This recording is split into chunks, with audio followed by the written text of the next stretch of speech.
The sound of the cotton gin was a persistent metallic grind, louder than any sound God intended to be heard. It was the sound of money being made, and it was the sound of the future being stolen.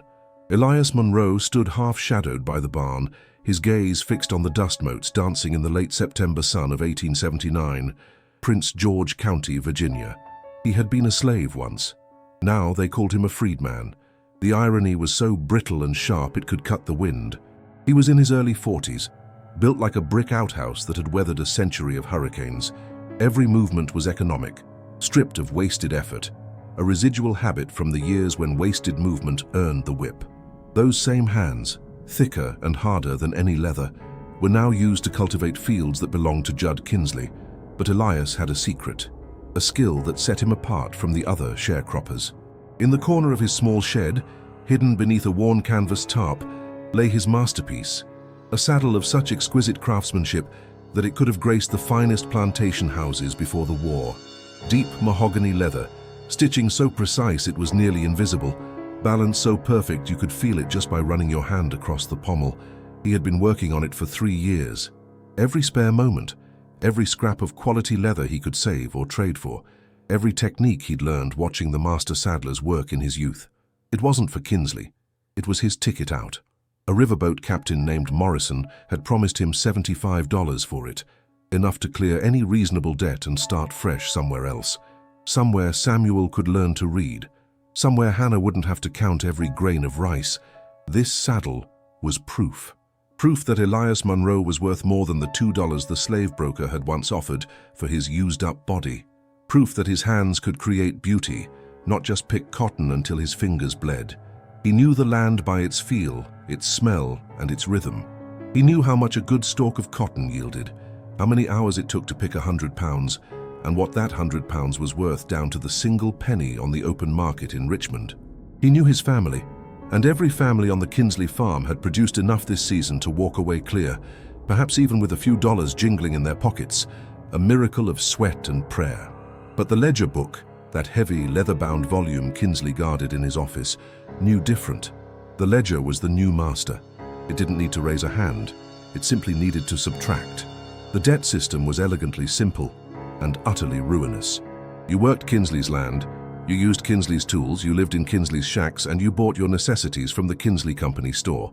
The price is there: $1 for a bag of flour that cost 40 cents in town, $2 for boots that wore out in 3 months, were the chains. By the time the final tally came, the cost of living always, magically, exceeded the crop's value.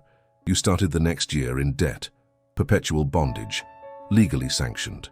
Judd Kinsley was not a large man, but he filled the space around him with loud, confident air. He wore a crisp linen suit, untouched by the dust that stained the souls of the men who built his wealth. He liked to stand by the barn door, watching the weighed carts roll past, his small eyes glittering with proprietary greed. One scorching afternoon in late July, Kinsley entered Elias's shed, not with rage, but with an unsettling, bored curiosity. He found the saddle. Elias's blood turned to ice as Kinsley lifted the masterpiece, tracing the intricate pattern worked into the cantle with one pale finger. "A fine piece of work, Monroe," Kinsley murmured, a strange, high-pitched compliment that made the blood roar in Elias's ears. "For whom is this meant?" Elias said nothing, his gaze fixed on the floor, adopting the familiar mask of mute subservience that had kept him alive this long. Kinsley didn't ask again. He simply smiled, a thin, cruel twist of his lips, and tossed the saddle onto the oil-slicked dirt floor. Then he pulled the large iron tack hammer from the wall. The first blow split the pommel. The second tore through the seat. The third, fourth, fifth. Each strike echoed the destruction of 3 years of silent hope, of $75 of freedom, of proof that Elias Monroe was worth something. When Kinsley finally stopped, his breathing heavy with exertion, the saddle lay in strips. Useless, destroyed. "You own nothing here, Monroe, not the leather, not the thread, not even your own skills." Kinsley dropped the hammer with a clang that rang like a funeral bell. "Everything you touch, everything you make, belongs to me. That's the law. That's the debt." He called for his foreman, a greasy man named Galt, who wore boots perpetually caked in mud and worse. "Monroe here forgot his place," Kinsley announced to the gathering crowd of field hands who had heard the commotion. Thought he could build himself something fine. Thought he was worth something. Kinsley's voice dropped to a theatrical whisper that still carried across the yard. Show them what you're worth, Monroe. Lick the boot. Prove to everyone who you truly are. The silence that followed was suffocating. Elias looked at his wife, Hannah, standing at the edge of the crowd, her hand over her mouth. He looked at Samuel, his 16-year-old son, confusion and shame warring on his young face. Then Elias knelt. He bent down and pressed his lips to the filth-encrusted leather of Galt's boot. The crowd looked away. Even Kinsley's cruelty had limits for the spectators, if not for the perpetrator. When Elias stood, there was nothing in his eyes. No rage, no shame, nothing. The mask was perfect, complete. Good, Kinsley laughed, a wheezing sound that settled over the yard like ash. Remember this, all of you. You are worth exactly what I say you're worth. Nothing more. That night, Elias didn't clean the shed. He left the destroyed saddle on the floor, a dark monument to shattered dignity, and he began to sharpen his scythe. The final tally day arrived with the suffocating heat of an Indian summer, the air thick with tension and the smell of dried cotton. The families gathered near the main barn, waiting in the shade, clutching small, carefully written slips of paper detailing their own counts. Hope was a fragile thing, easily crushed, but they held it anyway. Hannah Monroe stepped forward first. She was a woman of quiet fortitude, with eyes that saw deeper than dirt and a spirit that refused to be bowed. She carried her own ledger, a folded piece of parchment covered in tiny, precise script. She had been tracking every ounce, every expenditure, for 11 months. "Mr. Kinsley," Hannah said, her voice steady despite the trembling in her chest. "We picked 42 bales. After the costs of ginning and transportation, our share should be enough to cover the store ledger and leave us with near $30. Kinsley leaned back in his tall, spindly chair, placed deliberately on a makeshift platform so he was physically elevated above them. Galt stood beside him, holding a pistol casually in his right hand, eyes sweeping the crowd. Kinsley smiled, a thin, shark-like gesture that promised nothing good. 42 bales, Mrs. Monroe. Very good work, very good, Kinsley said, holding up his own massive ledger. He flipped through pages that were too clean, too neat. But you seem to be forgetting the cost of capital, and the interest on the seed, and the upkeep of the shacks. He paused, tapping a thick finger on a line of numbers. And the unexpected medical costs for your boy Samuel back in February. Hannah swallowed. Samuel broke his leg on your equipment, sir. It was $3 for the doctor's call paid from the general fund. Ah, but the general fund is depleted, Mrs. Monroe. Depleted by the cost of your failure to monitor the boy. We paid the $3, yes.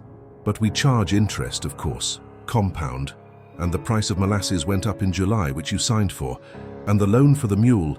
Kinsley trailed off, his pen scratching loudly on the paper.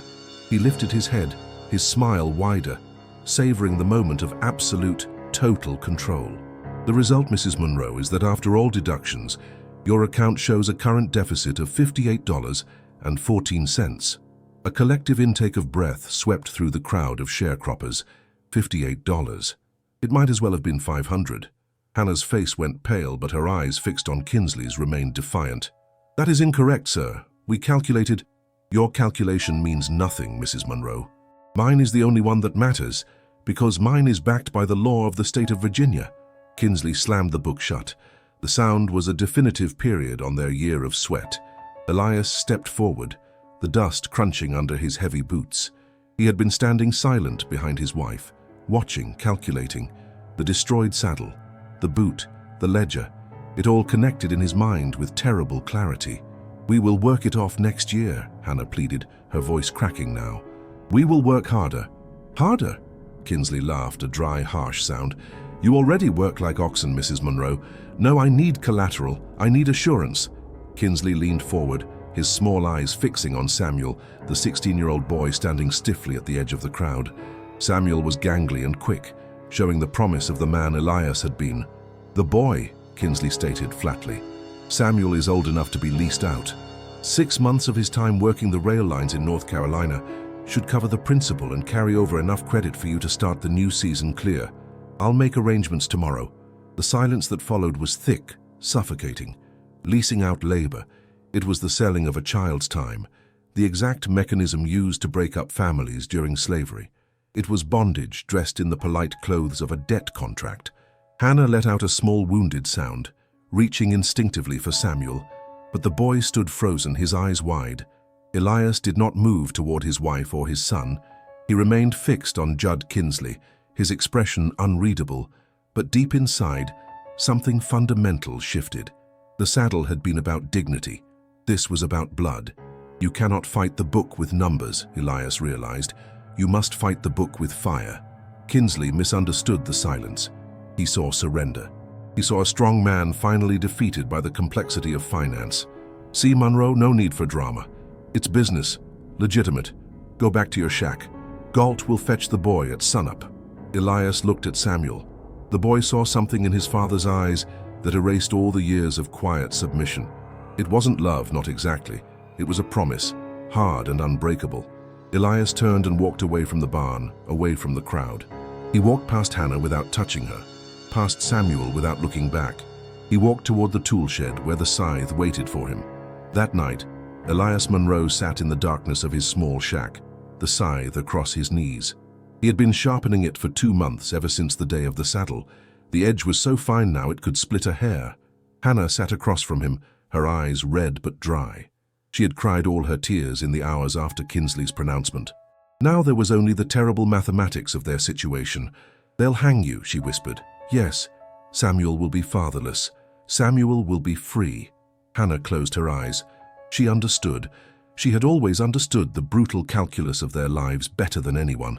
That's why she kept the ledger, why she counted every penny, why she believed that somehow the numbers could save them. But the numbers were rigged. The system was designed so they could never win. "The ledger," Elias said, his voice low and steady. "That's what holds us, not chains, not whips, the book. The book is locked in Kinsley's office. He sleeps with the key around his neck. Then I'll ask him for it." Hannah looked at her husband. In the dim lamplight, she saw not the broken man who had knelt in the dirt, but something else. Something that had been forged in that humiliation, tempered by the threat to their son. "What do you need me to do?" she asked quietly. "Take Samuel. When you hear the thunder, take him and run to the woods. Go to the creek, follow it north to the river. Old Moses has a boat hidden by the willow bend. He'll take you across. And you? I'll buy you time. I'll buy you more than time. I'll buy you proof." "Proof of what?" Elias ran his thumb along the scythe blade. A thin line of red appeared on his skin. "Proof that we are not property. Proof that the debt can be paid in full. Proof that one man can break the book." Hannah was silent for a long moment. Then she rose and moved to the corner of the shack, pulling out a small cloth bundle. Inside was the money she had hidden, $12, saved penny by penny over 3 years, hidden from Kinsley's ledger. "Take this. After someone will need to bury you proper. Someone will need to tell the story." Elias took the money and tucked it into his shirt. He stood, the scythe balanced in his hands like it weighed nothing at all. "Tell Samuel," he said, "that the saddle is gone, the boot is forgotten, but the book I will settle." He kissed Hannah once, briefly on the forehead. Then he walked out into the night. The next afternoon arrived with brutal heat. Kinsley was holding court at the barn again, conducting the tallies for the remaining families. Each one received the same devastating news. Debt, more debt, compounding interest, impossible sums. The despair was thick enough to choke on. Elias Monroe worked quietly at the edge of the barn, ostensibly organizing tools and preparing the carts for the next planting season. No one paid him any attention. He was just Monroe, the big quiet man who had been broken by Kinsley's boot. But Elias was counting the steps from the tool shed to Kinsley's elevated platform, counting the seconds it took Galt to shift his weight and yawn, counting the exact moment when the sun would be directly in the guard's eyes. At 4:17 p.m., old Mama C was called forward for her tally. She was 83, her back permanently bent from decades of fieldwork. She had nothing, owned nothing, was worth nothing to anyone except as a cautionary tale. Kinsley was enjoying himself, drawing out her humiliation, itemizing absurd charges. The crowd was focused entirely on the spectacle of cruelty. No one was watching the man in the shadows. Elias stepped forward, not running. That would attract attention. He moved with the steady, inexorable pace of a man who had made his peace with the future. He reached into the cart and pulled the scythe free. The polished blade caught the afternoon light, flashing like a dark mirror. Kinsley finally saw him, interrupted mid-sentence by the sudden, chilling silence of the crowd. "Monroe, what in hell are you doing with that? Get back to—" But Elias was already moving. The scythe wasn't a weapon. It was a tool, designed to clear fields with a single efficient stroke, and Judd Kinsley was a weed that had choked this land for too long. The blade sang through the air with terrible precision. Kinsley didn't scream. He simply fell, dragging his spindly chair and his precious ledger with him. The book hit the dusty floor with a heavy thud, pages spraying open, ink spattering across the planks like accusatory blood. The sound that followed was chaos. Galt and the other guard drew their pistols, yelling curses. But the sharecroppers, who had been paralyzed by fear for so long, suddenly moved as one. They didn't attack the guards. Not exactly. They simply surged forward, a wall of desperate humanity, knocking Galt's arm skyward as he fired. The shot went wild, punching a hole in the barn roof. In the confusion, Elias ignored everything. He moved past the fallen Kinsley, past the fighting guards, directly to the ledger book lying open on the floor. It was the heart of the monster, and it needed to die. He knelt, not in supplication this time, but in purpose. He gently scooped up the heavy book, pages already damp with Kinsley's blood, the first installment on a debt 68 families could never repay. From his pocket, Elias pulled the small kerosene lamp he had prepared. The glass was warm, the oil full. He tipped the lamp over the pile of cotton harvest stacked near the wall. The oil soaked into the dry fibers instantly. Elias struck the match. The tiny flame blossomed into hungry life. He opened the ledger book to the center, to the page where his own name was written in Kinsley's precise hand. Monroe Elias. Deficit 5814. He placed the lit match on the page. The paper curled, blackened, and began to burn. The columns of deceit, the fraudulent charges, the compound interest on a child's broken leg, all of it turning to ash. The fire spread with terrifying speed. The dry cotton and ancient wood of the barn caught like tinder, flames racing up the walls and across the ceiling. The riot broke apart immediately. Galt and the other guard, battered and terrified, fled toward the woods. The sharecroppers backed away from the rapidly growing inferno, their faces illuminated by the orange glow. Elias Monroe remained kneeling in the center of the barn, the burning ledger in his hands. He watched his own entry burn, then Hannah's, then Samuel's. Page by page, name by name, the debt was being erased. He had bought their freedom. The cost was his own life, a simple, necessary transaction. When the heat became unbearable, Elias finally stood. He dropped the ruined book and walked out of the barn, stepping over the threshold and into the cool evening air. He didn't run. He walked 10 paces into the dusty yard and sat down heavily, his shoulders slumping, watching the Kinsley barn burn against the darkening Virginia sky. Behind him, he heard it, the sound he had been waiting for. Running feet. Hannah and Samuel sprinting toward the tree line, toward the creek, toward the river and the boat, and the future he had just purchased for them. The thunder had sounded. They were running. Elias closed his eyes and smiled. Sheriff Sterling arrived 30 minutes later, with 3 armed deputies drawn by the column of smoke visible for miles. They found the scene quickly. The burning barn, the body of Judd Kinsley, 2 terrified guards babbling about an uprising, and the still massive figure of Elias Monroe sitting calmly in the yard. Sterling dismounted slowly, his rifle ready but not aimed. He was a practical man who understood the economics of the county. The loss of Kinsley was complicated. "Monroe," Sterling called out carefully. "You started this fire?" Elias looked up at the sheriff. For the first time in 30 years, Elias Monroe felt something he had forgotten existed. Peace. "The book is paid for," Elias said, his voice rough but firm. Sterling didn't understand the words, but he understood the consequences. He understood that this single act would ripple across every plantation in the county. He understood that the nightmare the planters whispered about had just become real. "Where's your family, Monroe?" Elias said nothing. He simply looked toward the tree line, where the darkness had already swallowed any trace of Hannah and Samuel. Sterling followed his gaze, then made a decision. He was a lawman, but he was also a man who understood that some hunts weren't worth the cost. "On your feet," Sterling ordered. "You're under arrest for murder and arson." Elias stood without resistance, offering his wrists for the chains. As the iron closed around him, he looked one last time at the barn. The fire had consumed everything now: the ledger, the records, the cotton, the physical manifestation of Kinsley's power. In the ashes, 68 families would find something they hadn't known existed: a clean slate. The debt was gone, burned, erased. And Elias Monroe, the man they said was worth $2, had just purchased freedom for dozens at the cost of his own life. The mathematics finally balanced. Elias Monroe was hanged in Richmond 3 weeks later, on October 15, 1879. The trial lasted 2 days.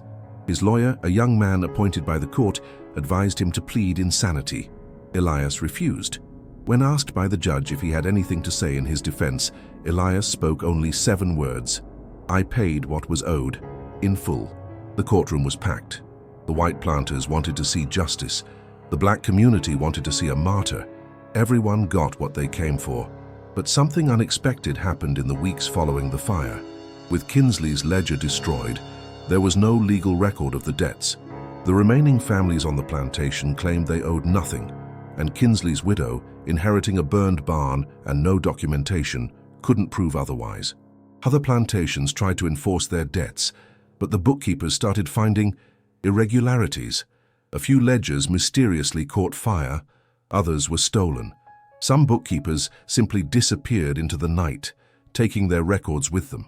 The word spread through the sharecropper community like a quiet revolution: the ledger can burn. Hannah and Samuel made it to Ohio. She worked as a seamstress. He learned to read and write. Samuel became a teacher, then a minister. He never forgot the last time he saw his father, walking away from Kinsley's platform, the scythe hidden under his coat, his shoulders set with terrible purpose. In 1920, when Samuel Monroe was an old man himself, a reporter asked him about his father. Samuel pulled out a worn piece of paper, the $12 Hannah had given Elias, returned to her by Sheriff Sterling after the execution, with a note that simply read, "For burial."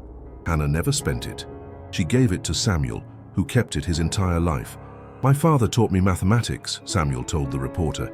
"He taught me that some debts can never be collected, that some prices are too high to pay, and that when a man decides his family's freedom is worth more than his own life, no ledger in the world can calculate that value." The reporter published the story. It was picked up by black newspapers across the country. The legend of Elias Monroe, the man who burned his debt, spread through the communities that understood what it meant to be legally free but economically enslaved. The sharecropping system continued for decades, but after 1879, every plantation owner in Prince George County kept a fire extinguisher in their office, and every ledger keeper knew the books could burn. The arithmetic of oppression had been challenged, and for one brief, terrible, beautiful moment, the equation had been balanced by fire.